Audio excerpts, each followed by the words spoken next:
Hi, welcome to this video tutorial for Tetriq. In this tutorial we're going to take a quick look at some of the global settings for the device. So over on the left hand side we have MIDI and bypass. So the key with bypass is you can bypass specific modules in Tetriq. So if you bypass the sequencer, regardless of what happens here, it's not going to trigger the chord engine. What you might want to do is route MIDI into the chord engine, and this means if you're using a keyboard, you can choose which notes you want to send in specifically. Or you could send MIDI into the ARP, so if you bypass the chord sequencer also, now the notes that you're pressing or the chord you press actually feeds into the arpeggiator. You can also send MIDI through, so you can just play MIDI on top of whatever Tetriq is currently doing. Okay, we also have swing,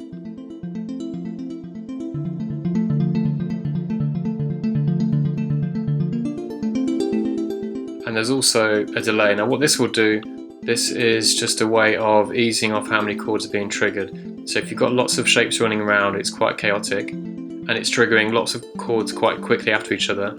You can set a delay. You can say, I only want a chord to be triggered every half a bar or something, so you don't get really quick chord triggering from the shape sequencer. The final thing to mention then is the device lock. So this is the small lock button on the control surface menu. What this will do is it will let you lock this to your control surface to the device.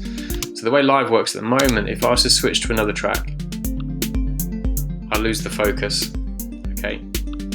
So by turning this on, when we go to another track, the button matrix and some of the other controls will still work, will still be accessed by your control surface.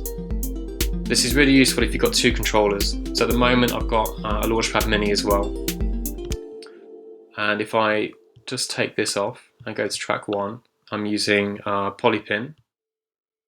And I'm using this with Launchpad Mini. So here's Polypin running. But I can only get one at a time by switching track. So by locking Tetriq to the Launchpad Pro, and then locking Polypin to the Launchpad Mini, I've got complete control over both.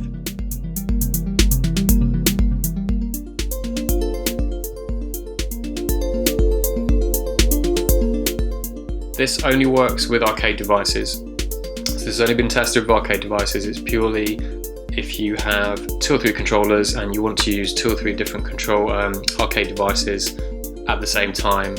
It's a way of making that happen without being fixed to one control surface.